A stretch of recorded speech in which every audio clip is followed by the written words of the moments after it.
नमस्कार मित्रों, अपने YouTube चैनल पे आपका स्वागत करते हैं।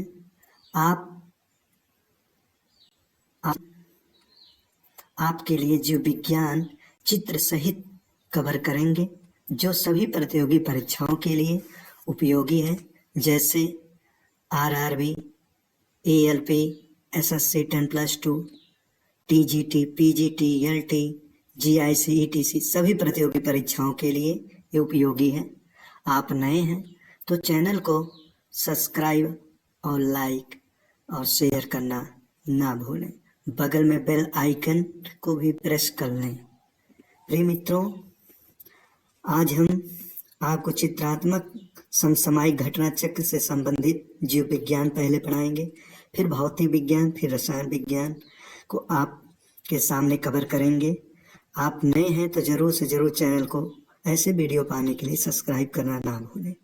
ठीक, आपको हम पहले कुछ महत्वपूर्ण बातें बताना चाहते हैं और उसके बारे में समझाना चाहते हैं। जैसे ये पुष्प है, आपको दिख रहा है ये पुष्प।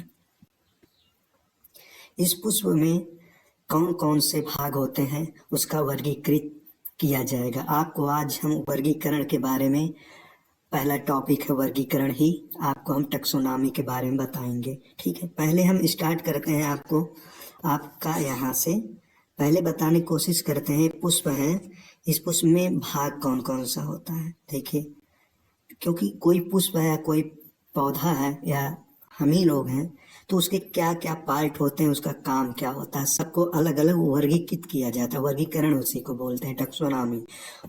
ठीक है, तो जैसे एक फूल है, उसका कौन सा भाग क्या है, तो देखिए पहला जो भाग होता है, ए वाला भाग आपको दिख रहा है ना, ए वाला भाग, ए, इसको हम फूल का जो ऐसा भाग दिखता है आपको, उसको बोलते हैं पुंकेसर। क्या शब्द बोलते हैं उसको? पुंकेसर बोलते हैं। जो हाथ से जब टच करोगे तो फूल वो जो है आपके हाथ में, फिंगर में लग जाता है, तो वही जो होता है उसको पुंकेसर बोलते हैं, उस फूल के भाग को। फिर यहाँ पे आता है उसका ए भाग, इसको बोलते हैं बाह्य दल। ठीक, अब आपको पता ही है, इसको बोलते हैं तना।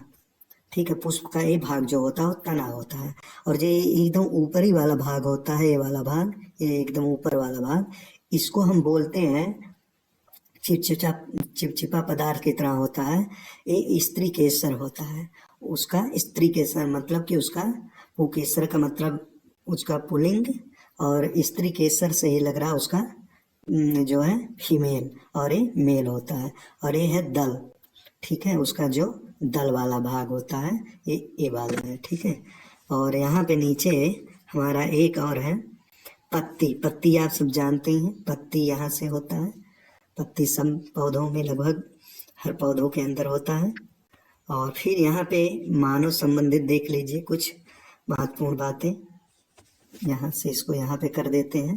ये देखिए, पहला स्टार्टिंग, कोई खाना हम खाते हैं तो मुख से पहले प्रारंभ करते हैं, तो ये मुख गुहा है, आपको पता है, जीवा है। और आपको पता होना चाहिए एक कृत है। ये देखिए नीचे चित्र को दर्शाया गया है, यहाँ से यहाँ एक कृत है। और ये है हमारा, अलग अलग से एक टॉपिक वाइज फिर बाद में पढ़ाएंगे। ये पित्ताशय है, ये क्या है हमारा, ग्रास नली है, ये क्या है, आमाशय है, ये क्या है, छोटी आंत है जहाँ पे जाके भोजन पचता है, ये बड़ी आंत है, और ये है अपेंडिक्स। ठीक है, और ठीक, नेक्स्ट आगे चलते हैं। ये सामान्य विज्ञान है और वेरी इंपॉर्टेंट। इसमें चित्र सहित हम आपको बताने की कोशिश करेंगे और समझाने की कोशिश करेंगे। आप नए हैं तो जरूर से जरूर चैनल को सब्सक्राइब कर लें। ठीक है, और देखिए टॉपिक वाइज आपको हम पढ़ाएंगे। पहले जीव विज्ञान सामान्य परिचय, फिर उसके बाद वर्ग की, फिर कोशिका संबंधी अनुवांशिकता, फिर जैव उर्वरक, कंकाल व मांसपेशी तंत्र, फिर पाचन तंत्र, विटामिन एवं पोषण, श्वसन तंत्र, परिसंचरण तंत्र, उत्सर्जन तंत्र, तंत्रिका तंत्र, अंतःस्रावी तंत्र, जनन एवं भ्रूणीय विकास, प्रकाश संश्लेषण, पादप प्रमुख रोग, फिर भौतिक रसायन विज्ञान। ऐसे कंप्यूटर संबंधित आपको हम पूरा चित्रात्मक सहित समझाने की कोशिश करेंगे। ठीक है, तो आज हम पहले स्टार्ट करते हैं आपका जो विज्ञान, वो भी जीव विज्ञान। ठीक है, आज हम जीव विज्ञान का आपको समझाने की कोशिश करते हैं। ये है देखिए जीव विज्ञान। अब जीव विज्ञान का सामान्य परिचय क्या होता है? जीव विज्ञान, आपको पहले हम जीव विज्ञान के बारे में बताने की कोशिश करते हैं। तो आपका जीव विज्ञान क्या होता है? ये सामान्य जीव विज्ञान। जीव विज्ञान को हम इंग्लिश में बोलते हैं बायोलॉजी, ठीक है, क्या बोलते हैं? बायोलॉजी। शब्द के प्रथम प्रयोगकर्ता, ठीक है, कौन है? लैमार्क है और ट्रेविनस है, ठीक। अब इसका जनक पूछा जाए तो आप बताएंगे अरस्तु, ठीक है। जब कोई पूछता है जीव विज्ञान शब्द का सर्वप्रथम किसने प्रयोग किया, तो आप बताएंगे लैमार्क तथा ट्रेविनस ने। लेकिन कोई ऐसा क्वेश्चन पूछे कि जीव विज्ञान या जंतु विज्ञान के जनक कौन है, तो आपको जवाब देना है अरस्तु, ठीक है। नेक्स्ट आपको हम फिर यहाँ पे बताते हैं प्रमुख शब्दावलियाँ और इसके अंतर्गत क्या अध्ययन किया जाता है, ठीक है। जैसे एपीकल्चर, एपीकल्चर के अंतर्गत हम क्या करते हैं? मधुमक्खी पालन, ठीक है। इसमें मधुमक्खी पालन किया जाता है किसके अंतर्गत? एपीकल्चर के अंतर्गत। फिर आता है हमारा एवीकल्चर, एवीकल्चर जो होता है पक्षी के पालन इसमें किया जाता है, ठीक है। नेक्स्ट फिर आता है हमारा पेसिकल्चर, और पेसिकल्चर में क्या होता है? मछली पालन किया जाता है, ठीक है। फिर सेरिकल्चर में क्या होता है? रेशम के कीट का पालन किया जाता है। नेक्स्ट चित्र सहित आप देखते रहिए, आपको अच्छा लगता है तो चैनल को सब्सक्राइब करना ना भूलें। सिल्वीकल्चर, सिल्वीकल्चर के अंतर्गत हम क्या करते हैं? वन संवर्धन का अध्ययन किया जाता है। ओलरीकल्चर के अंतर्गत किसका अध्ययन किया जाता है? सब्जियों एवं कृषि का अध्ययन किया जाता है, ठीक है। नेक्स्ट आपका आता है हर्टिकल्चर, इसमें किसका अध्ययन किया जाता है? इसमें बागवानी का अध्ययन किया जाता है। पोमोलॉजी, पोमोलॉजी मतलब फल की खेती की जाती है, इसमें यह अध्ययन किया जाता है।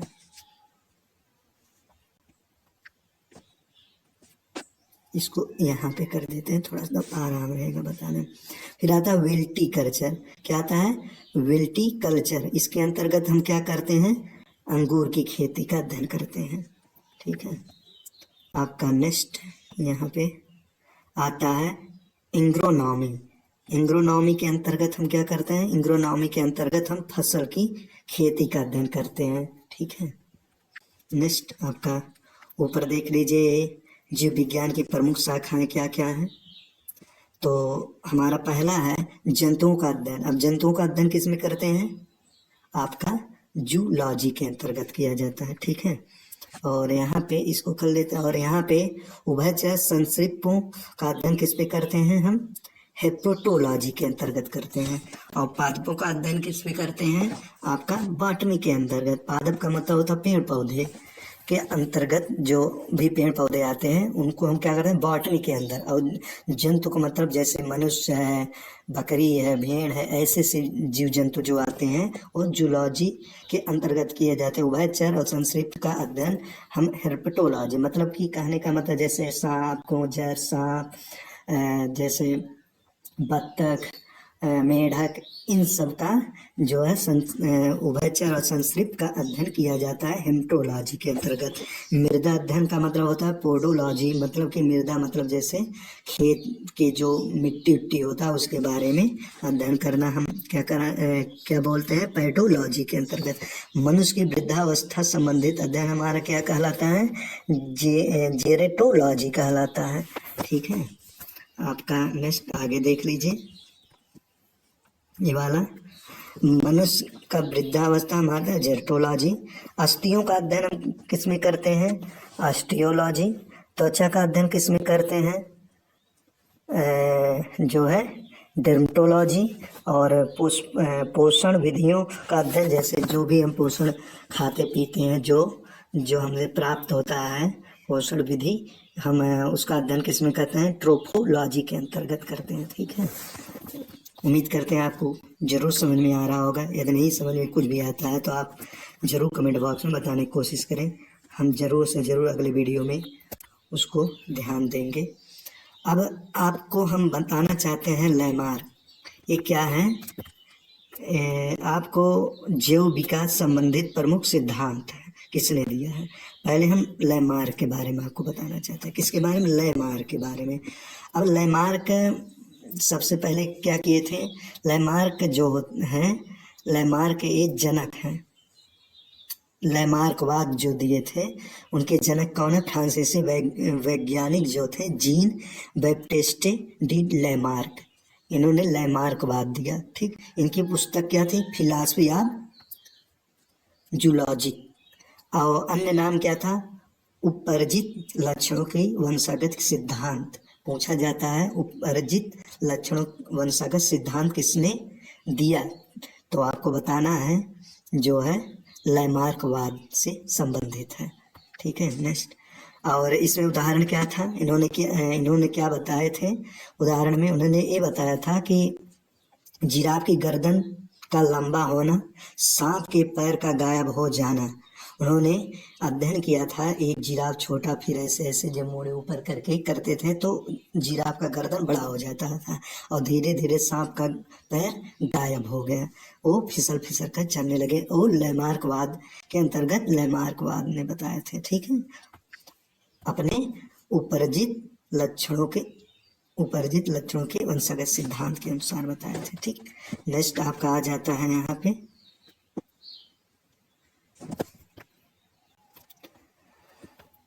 डार्विनवाद। डार्विनवाद क्या है, इसके जनक हैं ब्रिटिश वैज्ञानिक चार्ल्स डार्विन। ठीक, अपने नाम से ही डार्विनवाद बनाए हैं। पुस्तक है प्राकृतिक चुनाव द्वारा जातियों की उत्पत्ति। अन्य नाम है प्राकृतिक वर्णवाद। ठीक, और सर्वाइवल ऑफ द जो है फिटेस्ट का सिद्धांत इन्होंने दिया। उत्परिवर्तनवाद, जनक है हालैंड के हुंगो डी ब्रिज। प्रयोग वस्तु है सांध्य प्रीमरोज आइनोथेरा लैमेक्रियाना।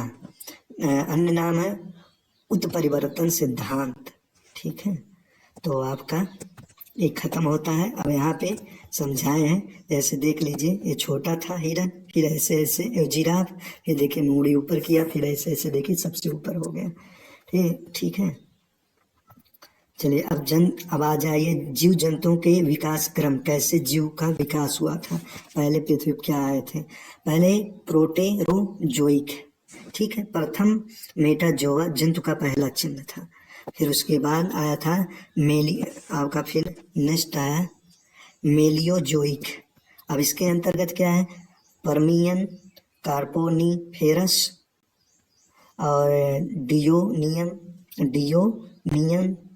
लियूरियन और आर्डोविशियन और कार्मीब्रियन। अब इसके अंतर्गत देखें, इसके अंतर्गत आते हैं संश्रिप की उन्नत, इसके अंतर्गत आते हैं प्रथम संश्रिप बीज युक्त फर्न्स, इसके अंतर्गत प्रथम उभयचर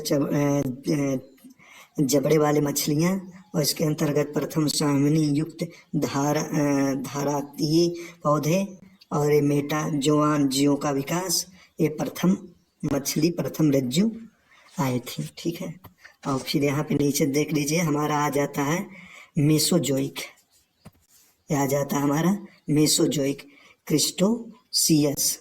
ठीक है, इसमें क्या था, डायनासोर की विलुप्ति, पहले प्राइमेट का विकास, फूलों की उत्पत्ति। ठीक है, फिर आ जाता है इसी में जुरासिक में क्या हुआ था, पहली चिड़िया का विकास, डायनासोरों की उन्नति। फिर ट्रियोसिक में क्या हुआ था, प्रथम स्तनपायी, फिर प्रथम डायनासोर। नेक्स्ट सेनाजोइक के अंतर्गत क्या आता है, हमारा आ जाता है क्वाइटनेरी, मानव का उद्विकास। फिर आता है नियोसीन और पैलियोसीन, इसके अंतर्गत क्या आ जाता है, स्तनपायी विविधता।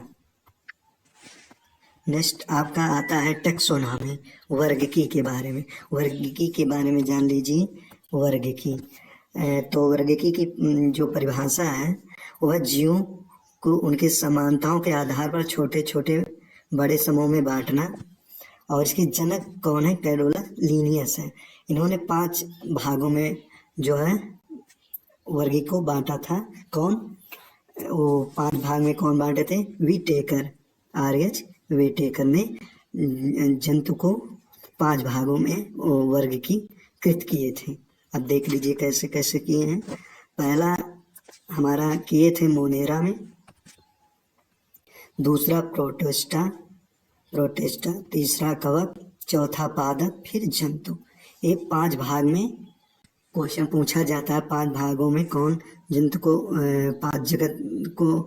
5 जगत प्रणाली के जनक किसे कहा जाता है, तो आप बताएंगे वेटेकर। उन्होंने 5 जगत को क्या किए थे, भाग किए थे। और पहले में आता है मोनेरा, फिर दूसरा आता है प्रोटेस्टा, फिर कवक, फिर पादप, फिर हमारा जंतु। पादप मतलब पेड़ पौधे।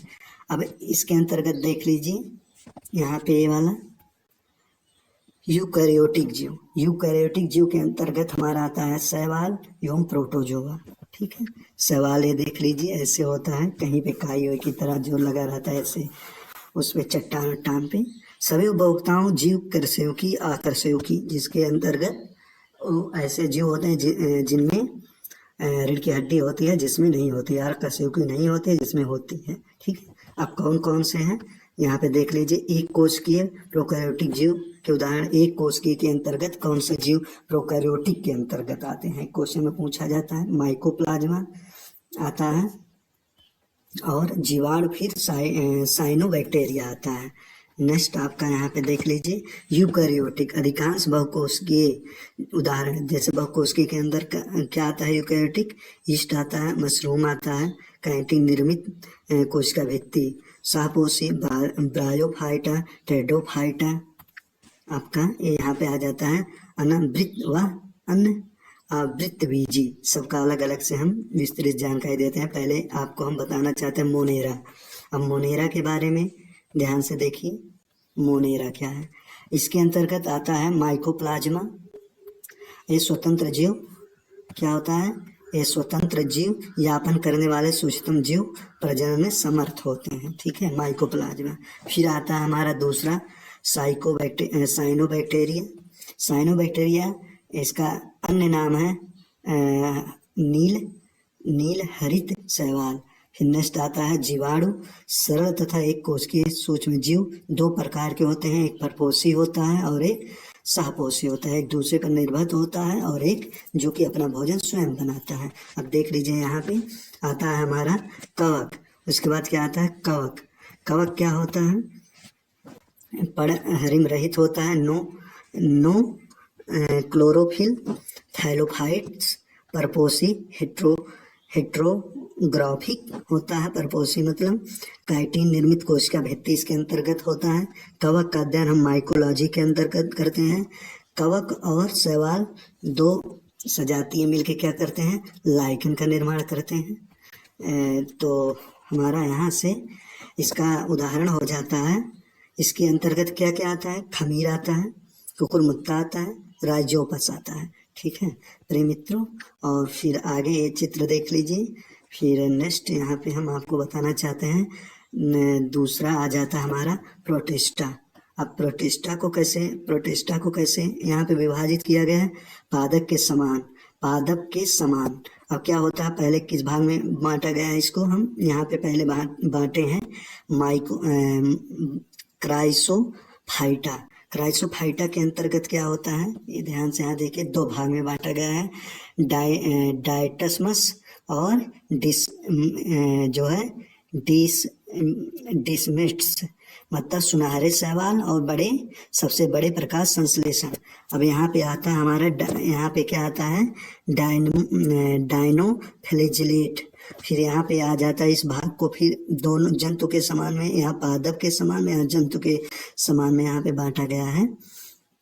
तो इस लाइंगो मोल्ड कवक के समान। यहाँ प्रोटोजोआ के अंतर्गत क्या आया है, एक कोशिकीय अमीबा जैसे पैरामीशियम अमीबा, ट्रिपेनोसोमा। ठीक है, अब यहाँ पे यूग्लिनाइड के अंतर्गत यूग्लिना मैक्सोट्रॉफिक पोषण जंतु तथा पादप के बीच संयोजित कड़ी है। ठीक है, और आपका यहाँ पे आ जाइए पादप जगत, उसके बाद आता है। अब पादप जगत में देख लीजिए क्या क्या आता है, इसको यहाँ पे कर देते हैं। अब यहाँ पे देखो, पहले पादप जगत के अंतर्गत हमारा आता है थैलोफाइटा। अब थैलोफाइटा के से आप विस्तृत जानकारी ले लीजिए। सरल शारीरिक संरचना इसका होता है। शैवाल, इसमें थैलोफाइटा के अंतर्गत शैवाल आता है, बैक्टीरिया आता है, कवक आता है। ये क्या होता है? सर्वव्यापी होता है। इसका उदाहरण क्या होता है? स्पायरोगायरा होता है। अब हमारा ब्रायोफाइटा, ये ब्रायोफाइटा के अंतर्गत जो ये पौधे उभयचर होते हैं, संवाहनीय ऊतक होते हैं इसमें अनुपस्थिति। ये जैसे उदाहरण क्या है? मार्च आ जाता है और मार्केसिया आ जाता है। ठीक है, इसके अंतर्गत हमारा नेक्स्ट आता है टेडोफाइटा। अब टेडोफाइटा के बारे में देख लीजिए। टेडोफाइटा, इसका चित्र यहाँ पे सब बनाया गया है, देख लीजिए। इसमें टेडोफाइटम क्या होता है? संवहनी ऊतक उपस्थित होता है और इसमें क्या होता है? फर्न और हार्स टेल मार्सिलिया होता है। ठीक है, इसके अंतर्गत उदाहरण आता है। जैसे पूछा जाता है टेडोफाइटा के उदाहरण है, 3-4 विकल्प दे देगा तो उसमें फर्न लिख देगा, उसमें से ब्रायोफाइटा के 2-3 ऑप्शन दे देगा। तो जो आपको जब पढ़े रहेंगे तो आप जान जाएंगे कि फर्न जो होता है टेडोफाइटा के अंतर्गत आता है। हमारा नेक्स्ट आ जाता है जिम्नोस्पर्म। जिम्नोस्पर्म का मतलब ये होता है, जिम्नो का मतलब होता है नग्न, स्पर्मो का मतलब होता है बीज। नग्न बीज मतलब कि खुला हुआ जो बीज होता है। जैसे हम बहुवर्षीय सदाबहार जो होता है, बहुवर्षीय मतलब साल भर पूरा होता है, और सदाबहार वृक्ष होते हैं। जैसे उदाहरण में आपका पाइनस आ जाता है और साइकस आ जाता है। ठीक है, नेक्स्ट आपका देख लीजिए एंजियोस्पर्म। अब एंजियोस्पर्म के अंतर्गत क्या आता है? आवृत बीजी, एंजियो ढका हुआ मतलब बीज को अंदर ढका हुआ, मतलब कि अन्य नाम पुष्पीय पादप होता है, एक फलदार होता है। जैसे उदाहरण आम, अमरूद, पपीता। बीज इसके अंतर्गत क्या होता है? ढका होता है, जो है एंजियोस्पर्म के अंतर्गत। इसमें कौन सा उदाहरण? आम, अमरूद, पपीता। ठीक है, नेक्स्ट आप देख लीजिए पादपों का भेद, मतलब पेड़ पौधों का भेद क्या होता है। आप यहाँ से देख लीजिए। पहला है अप्रत्यक्ष जन्मांग, बीज उत्पन्न करने की अक्षम। उदाहरण किसके अंतर्गत है? क्रिप्टोगैम के अंतर्गत है। क्या क्या होते हैं? हमारा आता है थैलोफाइटा, फिर ब्रायोफाइटा, फिर टेरिडोफाइटा। फिर यहाँ पे देख लीजिए इसके दूसरा भाग है पादप के भेद, दूसरा भाग है फाइनेरोगैम। इसके अंतर्गत क्या आता है? पूर्ण विकसित जननांग, बीज उत्पन्न करने वाले सक्षम। उदाहरण जैसे जिम्नोस्पर्म, एंजियोस्पर्म।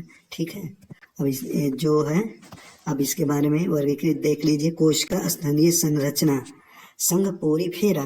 ये पोरीफेरा के अंतर्गत ये देख लीजिए जीव आता है, पोरीफेरा। अब उसके बाद आता है देह गुआधारी, कूट देह जो है निमेटोडा। ये है क्या? निमेटोडा। ऊतक स्थानीय संरचना है, बाह्य त्वचा एवं जठर त्वचा के देह गुहा का भाव, प्लेटे हेलमंथीज के अंतर्गत क्या आता है? हमारा सेलेंट्रेटा आता है। ठीक है, नेक्स्ट यहाँ नीचे देख लीजिए। हमारा नेक्स्ट आ जाता है, यहाँ पे इसको कर लेते हैं। यहाँ पे इस भाव मेसोडर्म, कोशिका का विकास। इसमें क्या आता है? इसके अंतर्गत आ जाता है एनिलिडा, मोलस्का, आर्थ्रोपोडा, मतलब जो कीड़े मकोड़े होते हैं इसके अंतर्गत आ जाते हैं। फिर आ जाता है हमारा यहाँ पे ये जो है अंतः स्तर की थैली से देगुआ बनाना, नोटोकार्ड, जिसमें रीढ़ की हड्डी पाई जाती है, युक्त। और फिर आ जाता है नोटोकार्ड विहीन, जिसमें नोटोकार्ड नहीं पाया जाता है, रीढ़ की हड्डी, इकोडर्मेटा। ठीक है, उसको बोलते हैं जैसे तारा मछली। आ जाता है यहाँ पे फिर वर्गीकृत करके लार्वे में अवशेषी नोटोकार्ड या प्रोटोकार्डेटा। ठीक है, तो आपका यहाँ पे देख लीजिए चित्र। यहाँ पे आ जाता है हमारा साइक्लोस्टोमेटा। अब देख ले, नोटोकार्ड की जगह मेरुदंड या कशेरुकी की रीढ़ की हड्डी पाई जाती है। अब देख लीजिए किसमें है? हमारा पक्षी, संसर्ग जैसे सांप, जो है मत्स्य। ठीक है, ये जल स्थलचर जैसे हमारा आ जाता है मेढक, स्तनमयी जैसे गैड़ा, गाय, ये सब आ जाते हैं कर्षेरुकी के अंदर। अब आ जाता है आपका वर्गीकरण। वर्गीकरण देख लीजिए। विभेदित पादप शरीर बिना संवाहनी ऊतक के ब्रायोफाइटा फिर सामान्य ऊतक युक्त जो आ जाता है हमारा, इसमें बीज रहित, जिसमें बीज पाया जाता है, वो होता है हमारा टेडोफाइटा। बीज युक्त, ये क्या होता है, बीज युक्त होता है।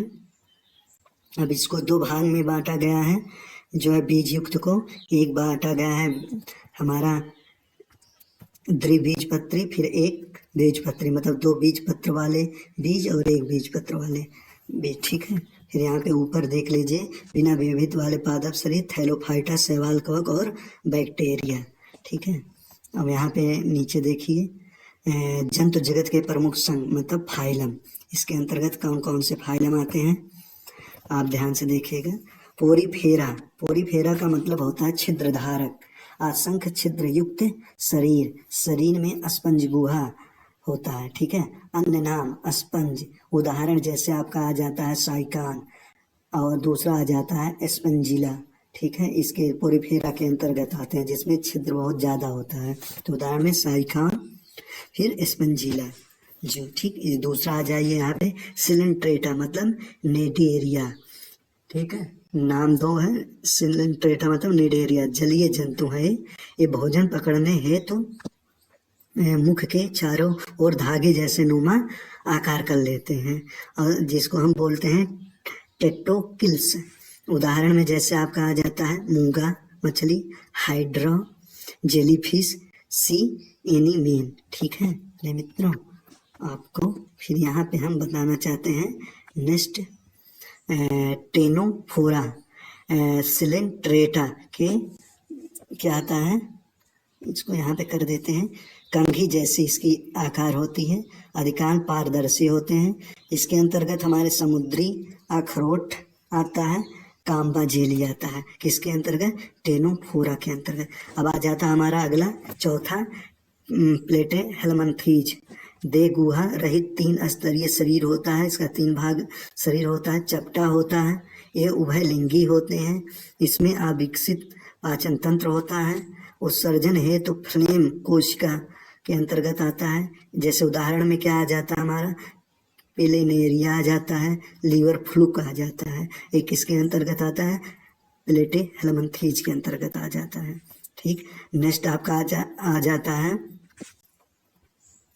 इसके लिमेंथीज, लंबे बेलनाकार अखंडित कृमि स्पष्ट आहार नाल होता है, और नर छोटा मादा बड़ी होती है, और मादा बड़ी होती है। उत्सर्जन क्या होता है इसमें, प्रोटोनाफ्रीडा फ्रीडिया के द्वारा होता है। एक लिंगी तथा आंतरिक निषेचन होता है, उदाहरण के लिए हमारा आ जाता है स्केरिस, जिसको हम बोलते हैं गोल कृमि, ठीक है। और थ्रेड वर्म मतलब वाउचेरिया फाइलेरिया कृमि होता है, ठीक है।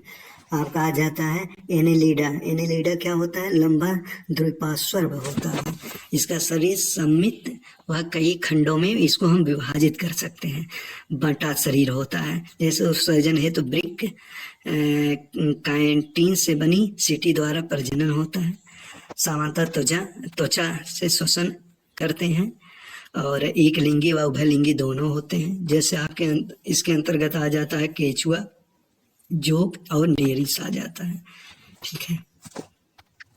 नेक्स्ट आ जाता है हमारा आर्थ्रोपोडा, 7वां। आर्थ्रोपोडा क्या होता है, जंतु जगत का सबसे बड़ा संघ होता है, और इसके अंतर्गत क्या होता है, 3 भागों में विभाजित शरीर, सिर, वक्ष, उदर, खुला परिसंचरण तंत्र है, संधयुक्त पादप। उदाहरण में जैसे हमारा आ जाता है झींगा मछली, तितली, मक्खी, मकड़ी, बिच्छू।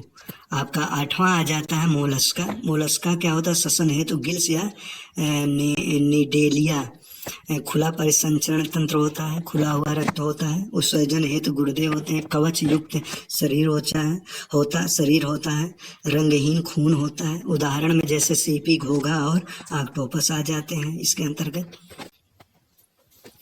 और आपका 9वां आ जाता है इकाइनोडर्मेटा। इकाइनोडर्मेटा के अंतर्गत समुद्री जंतु होते हैं, कांटों वाली त्वचा होती है, पुनरुत्पादन की क्षमता होती है, दोबारा अपने जैसे उत्पन्न कर लेते हैं। उदाहरण में जैसे हेगा fish, star fish, brittle star आदि आता है। कार्ड डेटा आ जाता है। कार्ड डेटा नोटोकार्ड एवं ग्लोम छिद्र उपस्थित नालदार तंत्र का रज्जु होता है इसमें। उदाहरण जैसे सभी कर्शेरुकी जंतु जैसे कर्शेरुकी जंतु ये आ जाते हैं, जैसे मेढक है, कछुआ है और ये क्या है, सारस है। ठीक है मेरे मित्रों, आप नए हैं तो चैनल को सब्सक्राइब करना, लाइक करना ना भूलें। और नेक्स्ट टॉपिक अगले